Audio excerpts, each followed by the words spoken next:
So I know a lot of you've been thinking, I wonder what the oatmeal eating rapping guru thinks about Kwame Brown and the Kwame Brown situation.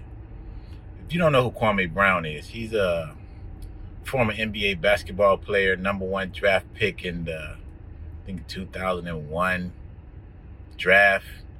Played for the Wizards, or he was picked by the team. Michael Jordan picked him. I don't know the specifics of how he got into the league, but for all intents and purposes, he turned out to be, in sports media mind, a bust. Like, he wasn't good. He was the number one pick, and there was a lot of pressure on him to be good. He was right out of high school, 18-year-old kid playing basketball. Okay, so recently there was a show, there's a podcast. Steven Jackson and Matt Barnes have a podcast. I'm not sure what the name of it is. And they were talking about Kwame Brown. And they was talking to the owner of the Lakers, Jeannie Buss. And she was speaking on a trade that happened. And in the midst of the trade, she said, in the midst of her talking, she said, we traded Marc Gasol and Kwame Brown. And then Steven Jackson, they were saying that you just traded Marc Gasol, like Kwame Brown wasn't really a player or whatever. So Kwame Brown comes out, and now social media, you can talk to the people directly now. That's the thing. You can really talk directly to the people like I'm doing right now.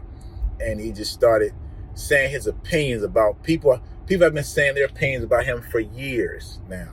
And so he got a chance to speak back on people, on certain things. Charlamagne the God on the Breakfast Club said some stuff about him, about his family. They're from like the same area in South Carolina. They've said some personal things. So he came out and put some personal things out about Charlamagne the God and that type of thing. And it's kind of big on social media going around. So my thoughts on is that when you become a public figure, you become open to scrutiny. Because you're a public figure. Now, in Kwame Brown's situation, he was just a basketball player, and because he was the number one pick, because of the skills he had, he got picked number one, and it was a lot on his shoulders of pressure. It didn't go the way some people thought it should go, and people are saying a lot of things about him. And what we usually forget when we're talking, like sports media, they just need content. They just need things to talk about. He became the brunt of their jokes, or a good segment to talk about, or compare something not being good to him. But he's a human being, and when he got his platform, he attacked back. And the thing about it is, we always look at views and these type of, the views you get, your subscribers, you look at them as numbers.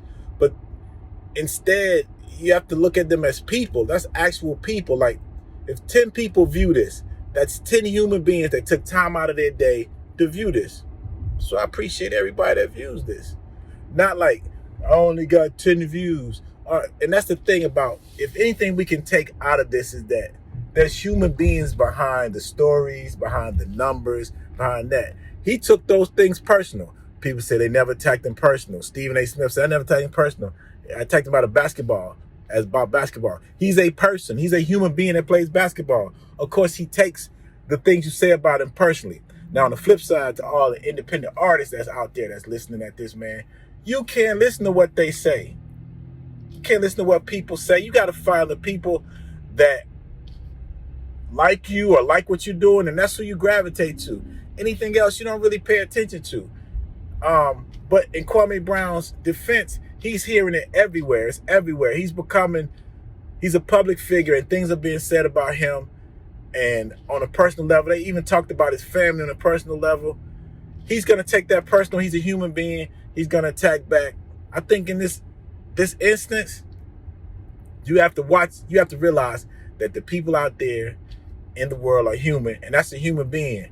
And he just eventually had enough, and now he has a platform to speak on to other human beings that can relate to him as a human being. Like, yeah, man, they have been saying this about you. They don't know your story. And that's the thing, even about the media, even about for us independent artists. Everybody has a critique about what you do, but they're not doing it. To actually go out there and do it. to actually be an NBA player, to be good enough to make it to the NBA, to be a #1 draft pick is a feat within itself. And then to have to try to compete is a whole nother feat. And people that have never, ever reached that level get to talk about you like you haven't done anything.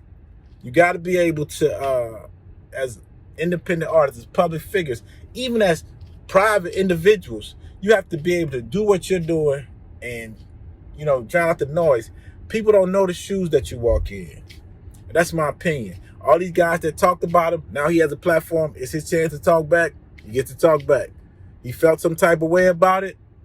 You get to say what you got to say. That's the Guru's take on it, man. Don't forget to check out the show, the Odie Show, man. And I'll catch you next time. Later.